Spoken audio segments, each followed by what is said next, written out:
Alright, what's up guys? I'm back with another video on this build. I'm currently level 89 and still climbing. We're actually getting far into the mapping.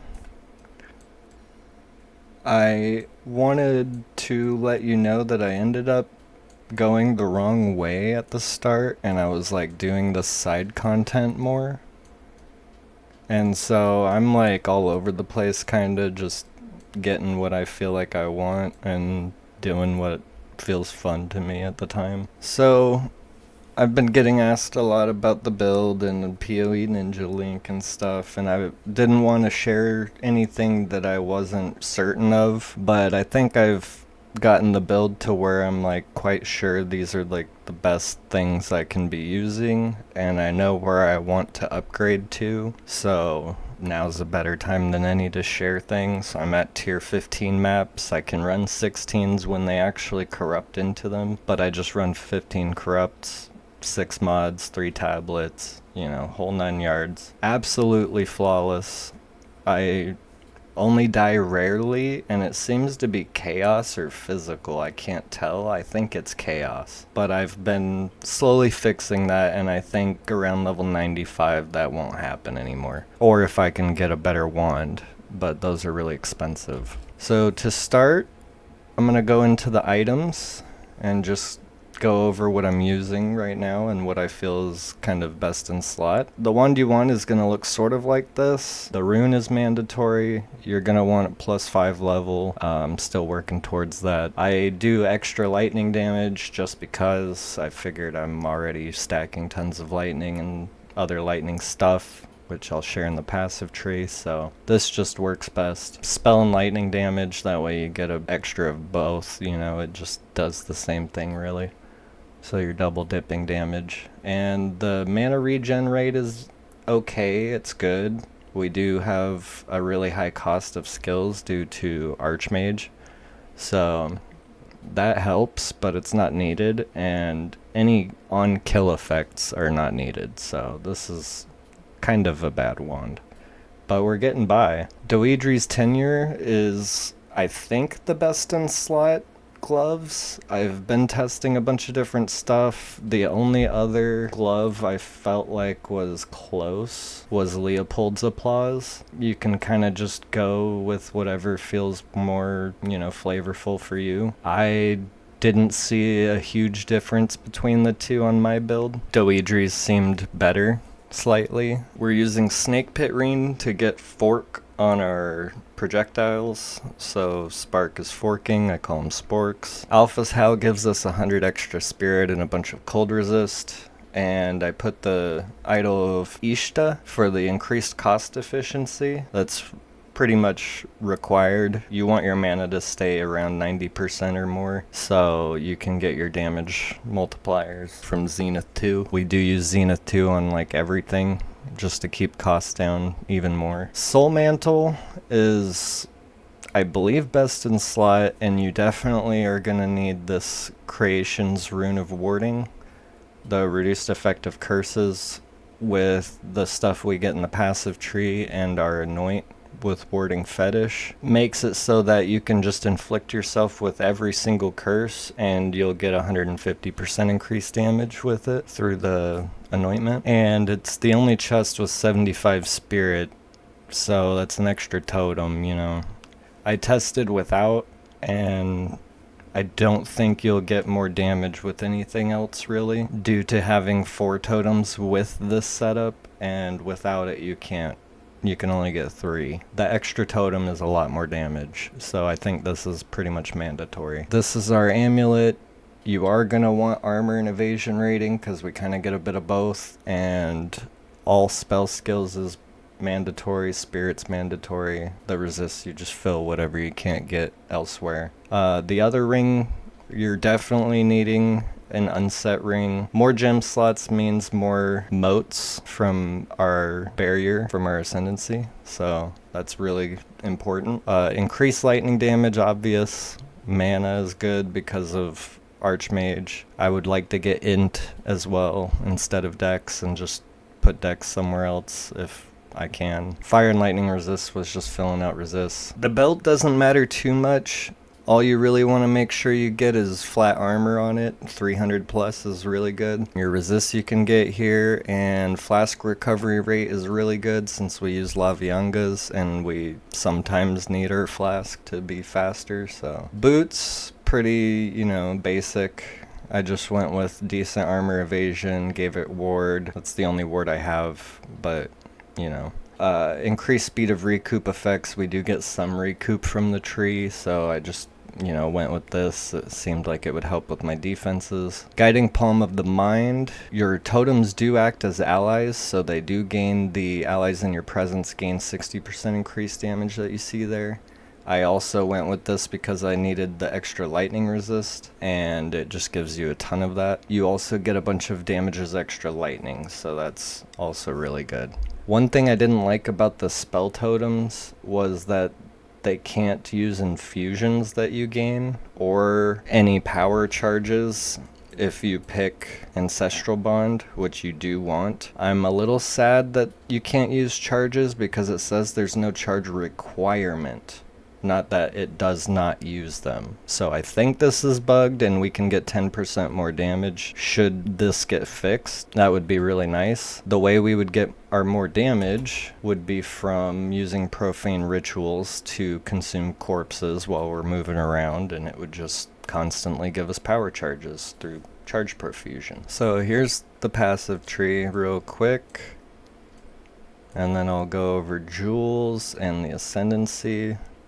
I'm gonna take all of these nodes right here, I think. Our jewels are looking like this. Again, more damage is extra.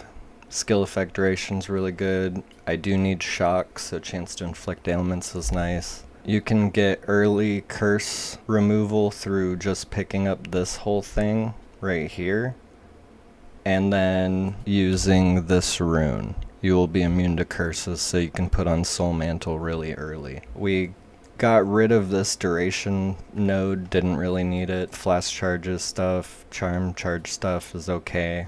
Projectile speed and damage are kind of one and the same because of the support gems we have on Spark, so I get that a couple times here. And again, flask recovery rate, pretty good. I really like this node.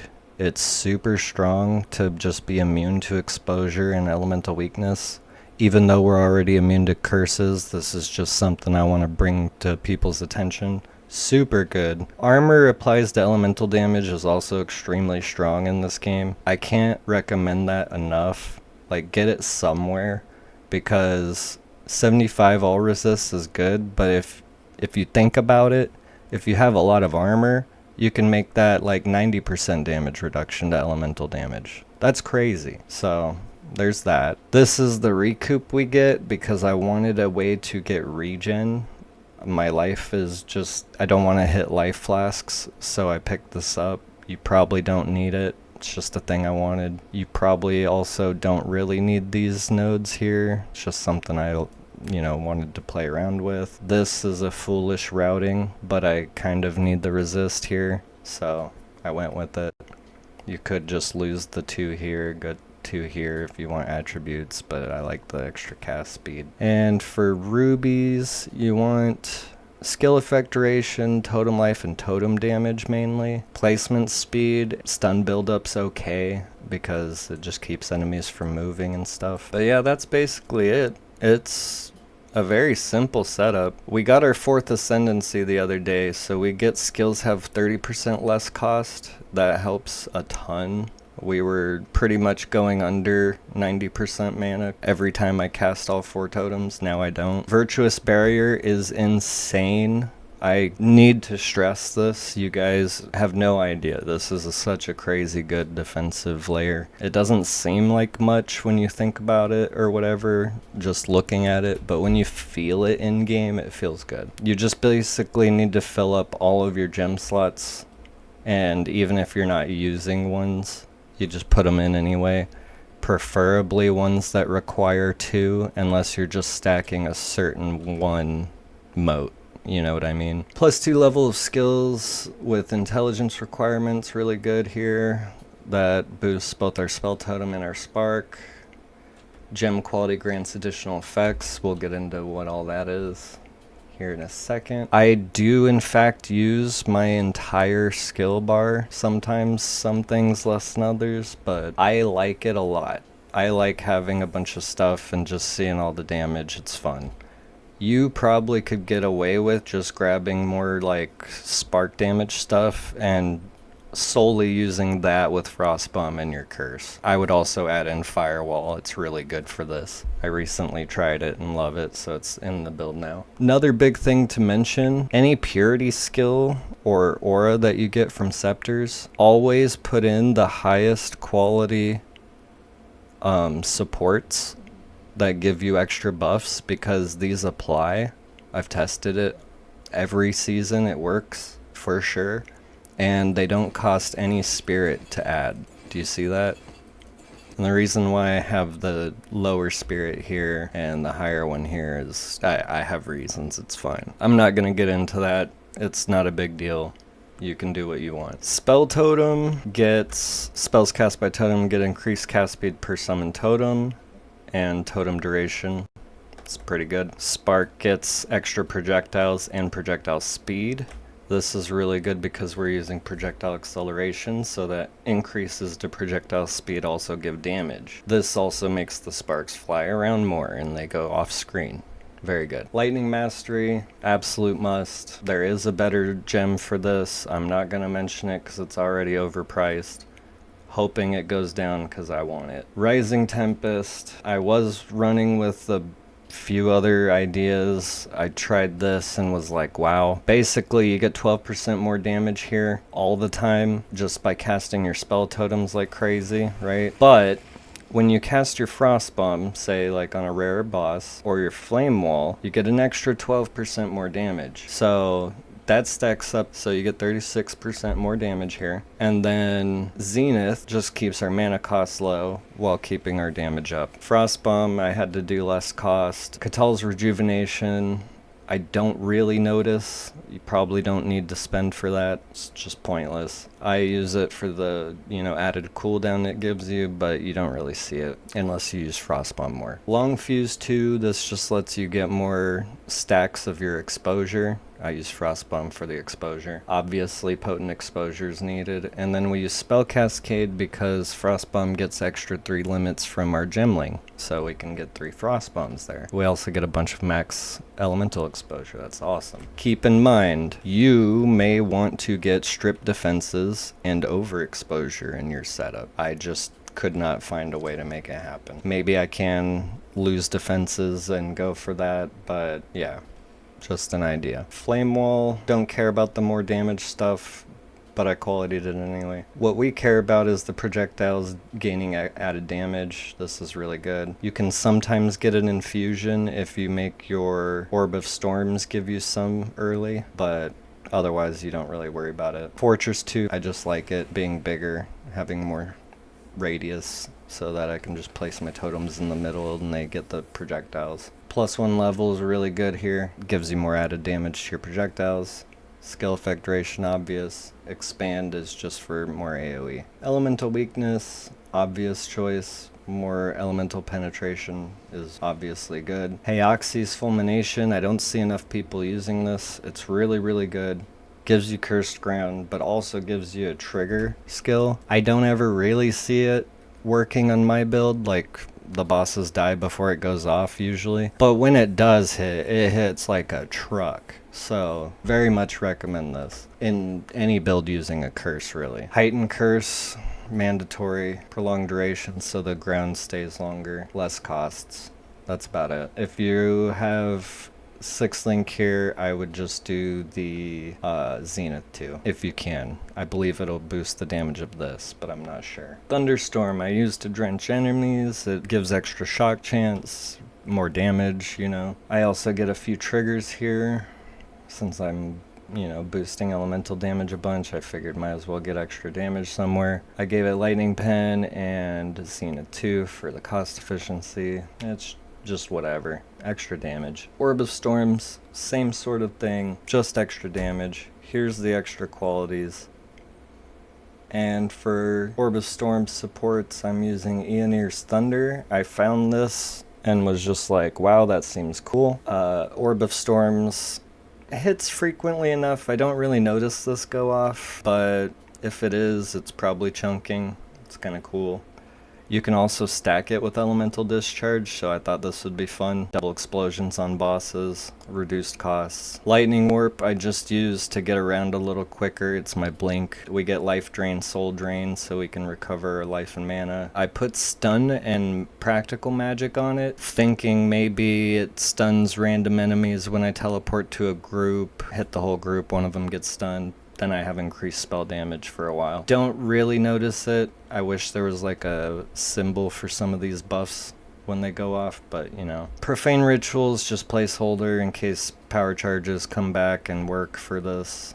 Tornado is just for strength and int motes. Archmage is super good on totems. I really like it. It's also really, really good on this class because of this stuff. It's just awesome to have extra damage and more reservation efficiency than you would normally have. And with that we put +1 level skills so that we can get the extra damage from that, and life and mana regen.